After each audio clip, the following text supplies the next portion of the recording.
Hello，大家好，我係李浩然中醫師。咁今次同大家講下咳嗽點樣處理啦。有咩中醫嘅方法啦？咁相信大家都試過啦。咁搭車啊、去街、搭 lift 啊、食飯嘅時候咧，忍唔住有陣時即係爽咳啦。咁肯定會俾人歧視嘅。Oh no！咁自己又即係想忍住又忍唔到啦。咁可以點算咧？咁今次咧就介紹5個中醫嘅穴位，都係比較快脆，可以叫做降液平喘止咳嘅。咁希望透過按壓穴位就可以幫助快啲可以舒緩咗咳嗽咯。咁第一個介紹嘅穴位叫做天突穴。咁天咧就係話佢呢個穴位咧係與個天嘅氣係相通嘅。咁即係唔係天氣啊，係天嘅氣相通。咁突就係話佢即係有啲嘢突出，係即係代表一個煙通咁樣啊。個意思即係話佢係可以通利肺氣嘅一個穴位咁樣解嘅。咁佢嗰個功能係咩咧？當然就係平喘啦，同埋即係降氣止咳啦。咁現代醫學就話佢其實係可以舒緩嗰個呼吸道啊、支氣管方面嘅唔舒服啦。咁多數即係如果係針刺嗰個天突穴咧，就我哋治療一啲咽喉發炎啊、支氣管炎啊、百日咳啊、或者係一啲聲帶嘅問題咯。咁其實呢個穴平時按摩保養都好好嘅。咁位置喺邊咧？你見我一路撳住嗰個頸啦，其實佢就係位於個頸前正中線啊，即係呢個位。咁鎖骨正中個凹陷處，其實就係呢個位嘅啫。咁其實下低咧佢會有氣管啊，咁有個凹位嘅。咁個做法點樣咧？按就係你可以係咳嘅時候按啦，咁你撳住佢。咁你按壓嘅時候咧，按壓到有少少酸酸痛痛冤冤咁就可以啦。咁你撳住呢個穴位，咁先閉氣10秒啦，咁就忍住個咳嗽啦。咁然之後就深呼吸。咁重複做1至2分鐘咯。咁就希望可以迅速舒緩到個咳嗽嘅。咁要留意就係咧因為呢個天突穴個皮膚比較薄啦，其實係好適合按摩嘅，因為佢唔會話有好豐厚嘅肌肉去阻隔住啦。咁但係亦都要留意咧，就係因為佢下低就係喺氣管嚟㗎啦。咁你盡量就要留心個力度咯，就唔好夾硬用好大力去驚壓迫到嘅氣管嘅。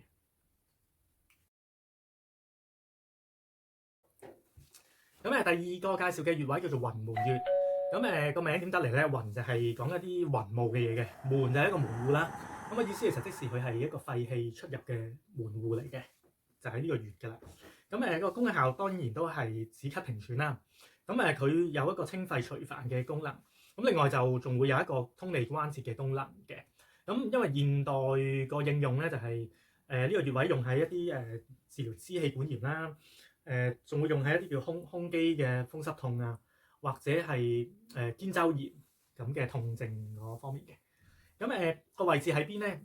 個位置咧叫做胸骨，即係正中呢嚿骨嘅旁開6寸，旁開6寸，其實大概就係呢度鎖骨下面呢個凹位啦。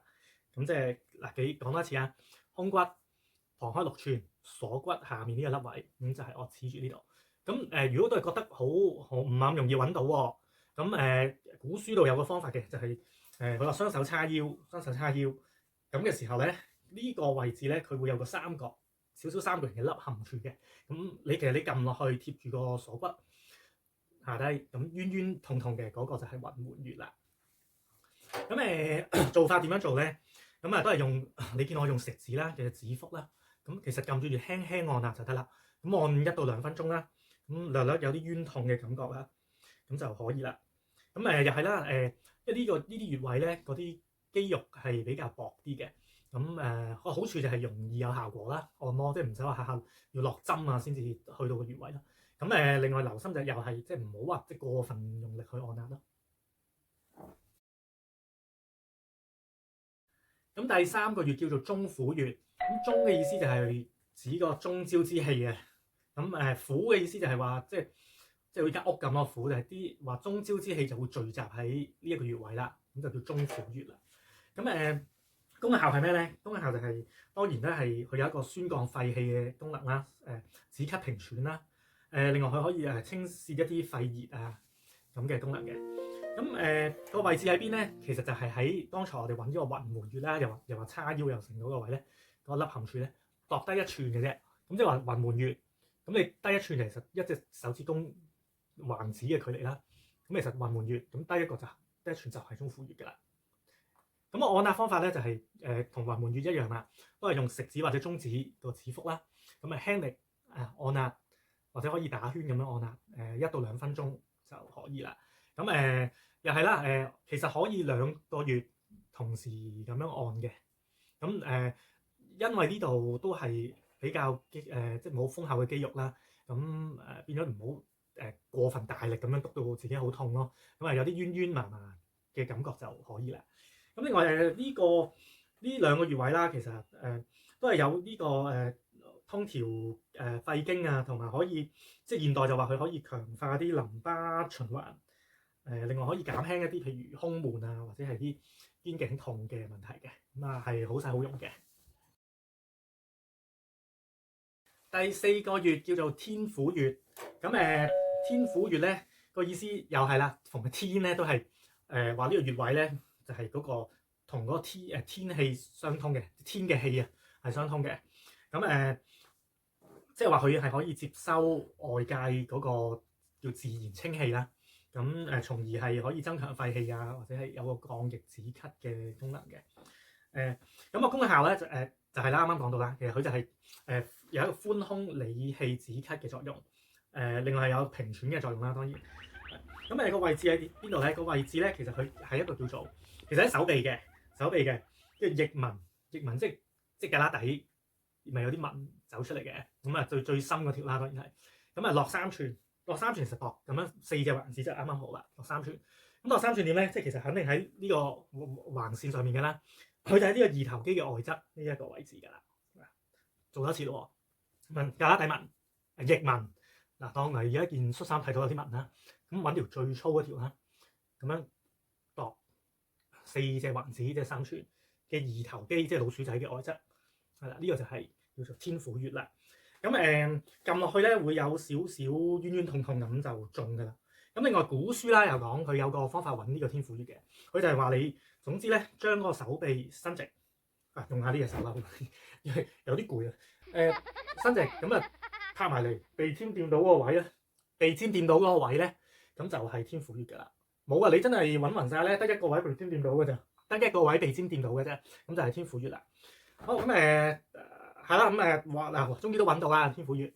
咁大概你記住喺我而家指住呢個位置啦。咁操作點樣做咧？其實就係都係用食指啦或者中指啦，咁按住個穴，咁就深呼吸。咁你可以呢個穴位咧可以大力啲啦，因為呢度即係比較有啲肌肉佔住啦。咁深呼吸3至5分鐘，一路按住，咁就可以有一個平喘啊，甚至係有個增強肺氣嘅功能嘅。好，咁嚟到最後一個穴啦，第5個穴位叫做合白穴。咁同頭先介紹第4個天府穴又係一組嘅。咁合白係咩意思咧？個合字就係合客個合啦，大合個合啦。咁即係話佢其實係有一個保衛你嘅作用啦。唔俾啲賊入嚟啦。咁用翻中醫嘅術語就係即係對個肺氣有保護嘅作用啦，就唔俾啲外邪嚟搞個肺啦。咁因為個白字嘅意思咧中醫講即係白色都係屬於肺嘅，咁所以合白其實就係有個保護個肺氣嘅意思嘅。咁其實幾有意思嘅。咁好，講個位置啦。頭先其實先揾咗剛才講個天府穴，腋紋度3寸，老鼠仔外側。咁揾咗天府穴就好容易啦，低1寸就係合白穴啦。咁低1寸就係大概一隻拇指嘅橫指啊嘛。好，咁佢功能係咩咧？功能就係都係治療咳嗽啊，即係降液平喘啊，治療氣喘啊。咁另外呢2個穴一齊用咧，係有一個可以治療埋一啲心痛啊、胸悶啊咁嘅疾病嘅，即係個用途都幾廣泛嘅。咁個按摩方法咧都係一樣啦。其實即係我自己就梗係按親就2個穴一齊按啦，或者針刺都係㗎啦，多數2個穴一齊落㗎啦。咁輕輕按壓，咁食指、中指兩隻一齊啦，指腹咁輕輕或者微微打圈按壓，咁可以一邊按一邊深呼吸啦，3至5分鐘，咁就希望會可以快脆可以止到咳啊，或者係治療咗個氣喘先啦。